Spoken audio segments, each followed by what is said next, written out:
Want to level up your leadership? Welcome to The Boss Coach. A dash of cool, a splash of class. The Boss Coach leads, no time to pass. Oh, the Boss Coach, the leader's guide. Swagger, style, and strength inside. You know, I can't really play instruments, but I can kind of impersonate them if that makes any difference. Say what you will, my theme song always puts me in a good mood. How about you? What about other music? You know, I have a soft spot for this kind of music, that kind of martini lounge groove. What's yours? You have to have one like that. You know, what's your fringe musical taste? I really love cover songs for some reason. The original is always pretty cool, but something about a really interesting interpretation of a song I already know, it's really my jam. I love it. All right, boss, how's business? How's your office doing? Is it doing a fantasy football thing this year? You know, for my listeners outside the United States, it's the thing with American football where it's a game where you assemble pretend teams from the NFL, various players, then you earn points based on their performance. It's a fun little culture activity, even if it's sometimes frustrating. You may hear me complaining about my team as time goes on, but if you're not doing one for fantasy football, check it out. It is a good time. Well, thanks for clicking and listening. As always, my name is Patrick McGranahan. Welcome back to The Boss Coach. Now, if you're new to the show, check out the podcast trailer. That's episode 100. Gives you a little more background on what The Boss Coach is all about. But let's jump right into today's topic. It's an interesting one. Let Them leadership. Now, you've probably heard of the Let Them theory. It was philosophized by a fellow podcaster and everyone's best friend, Mel Robbins. Anytime you feel annoyed or stressed out or hurt or worried or bothered by or worked up about something going on, you just say the two words, let them. And when you say those two words, let them, you're going to immediately feel this kind of drop in your shoulders. And then you're going to feel this release and detachment. And you also feel this sense of superiority. So in a nutshell, the popular Let Them theory, it's a philosophy about, freeing yourself from the stressful need to control other people's, actions, thoughts, choices, etc. The main points are that you should acknowledge that you can't control others, and that allows you to focus on what you can control. It's a bit controversial. At its best, I would say the mindset shift reduces stress and anxiety. It can strengthen your relationships with others too. It allows you to reclaim personal power because it makes you focus on your own goals and your own well-being instead of external drama. But some refer to it as the let them fail theory. So Mel gives us an example of prom. So one of her daughters was getting ready for prom, and they're taking pictures, and then she asked them, where are you all going to dinner? And the daughter said, we haven't really made reservations yet. And this probably makes your skin crawl, makes my skin crawl. If you're not practicing let them, you jump in and say, oh my gosh, how did you not set up reservations? You're never going to get in, blah, blah, blah. Practicing let them theory, Mel just took a deep breath and said, okay, well, that sounds like you're going to have a nice evening. Knowing what was about to happen. They're all going to stand in the lobby waiting for 3 hours, maybe miss part of prom just to try to get a table because everybody else and their dog is having prom night. And that has got to hurt your soul like it hurts mine. Now, what she said was, but even if they are waiting, if they have to go find someplace else, that's going to be a part of the memory. Maybe they ended up getting hot dogs on a street cart instead before prom, and that was going to be their joke for years to come. It will create a good experience regardless, even if it feels like you're letting them fail a little bit. Most important though, boss, can let them theory work in leadership? Workplace is way different than your home life, of course, but is there something there? Very early on in my leadership, I was running let's just call it a quick service restaurant. I don't want to admit it, but I had a supervisor under me named Dreyer Creech. Now, Dreyer, great worker, a hungry young lad, and one day we were getting ready for a rollout of a new product line. It was more of focused on dinner foods. So we got all the product in. There was everything from shrimp to pork cutlets and whatnot, things to deep fry. But we didn't get any of the instructions or roll-up material yet. We just got all the supplies. Well, Dreyer was chomping at the bit, literally. He wanted to test some of the stuff out. And I said, we can't because there's no instructions yet. Now, Dreyer had actually had more restaurant experience than myself. So he kind of kept pushing on it. And finally, I said, go ahead and try it. So he broke out the pork cutlets and cooked some. And they were delicious. And I said, how did you ever figure out how to cook them? There's no instructions. He just kind of looked at me and said, you just fry them till they float. And so I've kind of used that mindset going forward. Sometimes if you figure things out, you just fry it till it floats, Use what knowledge you do have and apply it towards the situation. You'll probably be okay. So I let him go ahead and do it, and he did well. regardless of the fear of maybe it not working. But I also kind of go back to a different example earlier in my coffee career. So I was a brand new manager over a location at a college town, and I had this stupid idea. I had at one point worked in telemarketing for like a week. And one of the things they did to try to motivate people, as they do in sales, is they have a tally board. Like, oh, we need to sell 47 of these things. Let's count them down. Everyone can physically see this example of their progress towards the goal. So I said, why don't we do a coffee tally board? Like, oh, we're trying to sell 20 cappuccinos this hour, and we'll count it down. Everyone can see, let's buy more cappuccinos to let them meet their goal. Really stupid. That does not transfer over. But I had asked my boss about this, and he said, sure, go ahead. So I did it, and of course it failed miserably, and it was cringy, and it was dumb, and it lasted about 2 hours. So I took it down, and I told him, well, that didn't work. And my boss said, oh yeah, I knew it wouldn't. That's a sales thing, and it doesn't, it's going to be really embarrassing to try it in retail. No one will like it, blah, blah. And I said, then why did you let me do it? It's great that they gave me the freedom to try and fail, but there's got to be a middle ground between complete failure and an absolute no, don't do that. There has to be some assistance in there. If you're thinking like a servant leader, you know there are solutions. So we know that if we let people fail on our teams, that destroys morale, or at least it could. It could harm culture, definitely hurts productivity. Frankly, it could kill your brand if people around you fail. So before we really put the jury out on the let them theory, let's examine the major tenets of it and decide if that does apply to your own work life. So the number one tenet of let them theory is release control. Stop trying to manage other people's behavior. Whoa. Isn't that your job, boss? Are you literally managing people's behavior? So here's what this really looks like. I would first of all reword it. I would say stop feeling responsible for others' behavior. Do you remember Parenting with Love and Logic? That was kind of a thing in the 90s and early 2000s. Really cool. It was, of course, a parenting theory that said let the consequences be the bad guy and not you. Meaning you set very firm expectations and then judge the kid's behavior based on whether they meet those expectations. One of the common sayings was, oh, what a bummer. You didn't get your clothes picked up, so now you don't get dessert. And it shifts the blame away from you as a parent having to be the one to say, nope, no dessert because you messed up. Instead, it's on the consequences. It's on the fact that they didn't get their work done. That's why they don't get ice cream. Really cool theory. Like I said, it helped us through many a tough spot. But I think there's something to use here in the let them theory in terms of making their performance against their expectations the real controlling mechanism and not you. It gives ownership of the behaviors and the consequences to their performance and not to you. But always make sure, of course, your expectations are clearly defined so they know what is expected. Here's an example. I had a worker, again, back in coffee, named Carrie. She was a really great employee, but always late. I used to call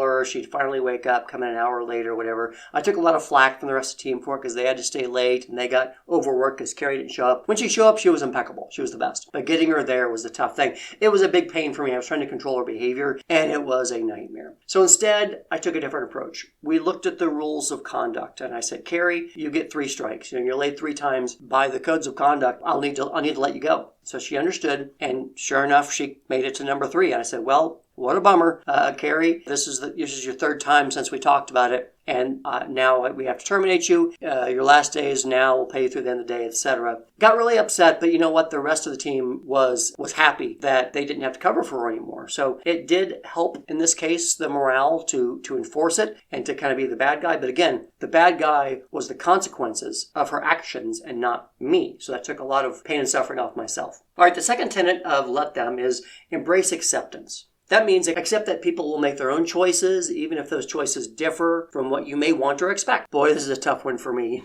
What about when they're going to be wrong and they're doing it incorrectly and it's going to cause a problem? That failure reflects on all of you, right? Well, here's what this kind of looks like. I see this point as being more applicable to your peers. So in dealing with your peers, there are some that are just very different leaders. Don't judge them for that. Just adapt and maintain those relationships, even though they do things a little bit differently than yourself. You can't, quote, make them better as you see it, because to them, they are doing it correctly. A tiger can't change their stripes, right? Well, the exception would be thinking like, well, just let me take advantage of you. I need your budget. Give me your people, etc. No, don't let them run over you, of course. But in terms of their style or their method of leadership, you're not going to change them. Just let it go. Here's an example. I have a peer that just won't do touch-base meetings. It drives me crazy. They won't have regular one-on-ones with their people.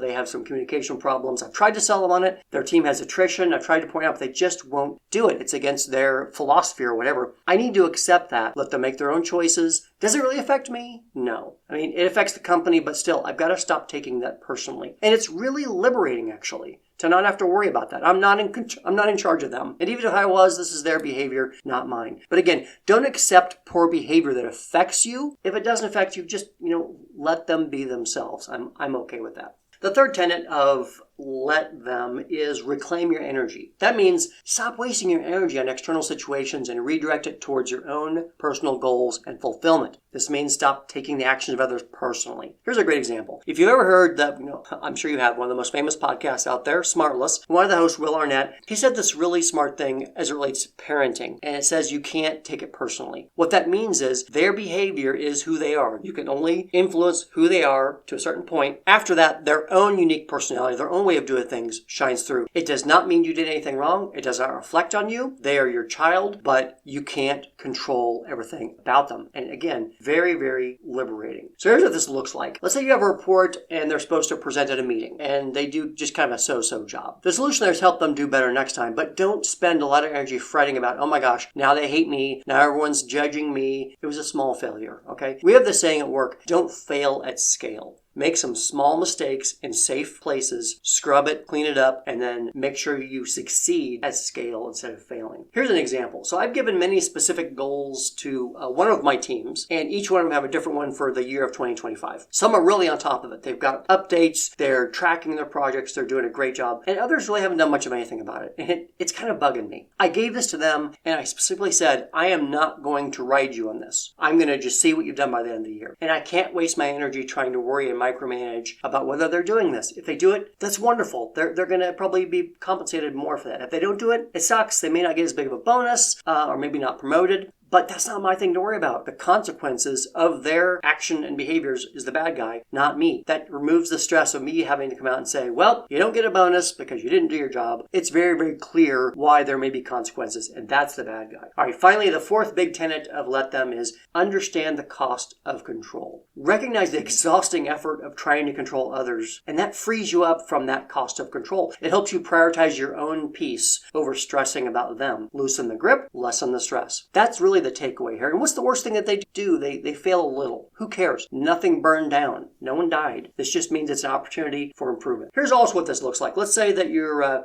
project managing 3 different work streams, and there's no time for your real work until after work or emails or etc. But you're really afraid of failure, and you've got to make sure you get this all done right, so you're going to do it yourself. But you're not performing at 100%, and you probably can't sleep. And there's a big hit to your own morale. That's the cost of the need for control. So therefore, let go of some of that and delegate. Now you've got maybe 3 or 4 people who are giving their 100%, maybe 110%, whereas you are giving much less. The output will be better. Here's an example. When I was launching the new client support team that I did earlier this year, I started out by controlling every single resource, job aid, training material, support deck, whatever, until I finally I was burned out. I couldn't do it anymore. I let the managers under me take it over. And then I could just focus on the change management and all the holistic stuff. And I could sleep again, and it was great. And everything went amazingly well. One small exception. I'll tell you how we handled it. A woman named Monica. We were going to this team builder event, and they said you have to have closed-toed shoes. Okay, great. Everyone wore closed-toed shoes. When we got to the event, they looked at Monica's shoes and said, oh, closed-toed, but not like that. You need different shoes. And so the first party wants to say, well, why didn't you wear tennis shoes? Why, we're doing something active. Why did you wear these chunky shoes? But instead, I just took a deep breath and said, you know what? There's a Kohl's right over there. Let's run over there and get you some shoes, which we did. Everything went fine. There was nothing to stress about. It was one small thing. It was one small failure that didn't amount to a hill of beans. And we had a great time. All right, so what's the bottom line of our analysis of the Let Them theory in leadership? Well, I'm just finishing up on my sabbatical. So I've had a crash course in the Let Them theory in leadership because I've given up this illusion for the need for control. I've given up worrying about every daily and weekly report. I've given up worrying about everyone being on time for their shift or pulling their weight or whatever. And I feel so much better. I feel so relieved. It is liberating. Is there really a need for me to be that in control? No, because I'm not responsible for all their behaviors. I'm responsible for the output of the team, but not for their individual behaviors. And when you realize that, then you can truly use let them in leadership to make your life better. Let's go back to Mel's prom dinner example and see if we can scrub it up to be more of a servant leader situation, right? But still practice let them. I would say we can fix the prom dinner example by doing something that I call sure, how are you? That's the response. So in this case, the daughter says, we're all going out to eat, but we didn't make any reservations. You think we'll be okay? And then your response isn't, yeah, no problem. Your response is, sure, how are you going to ensure you're not all waiting around? How are you going to react if they're full?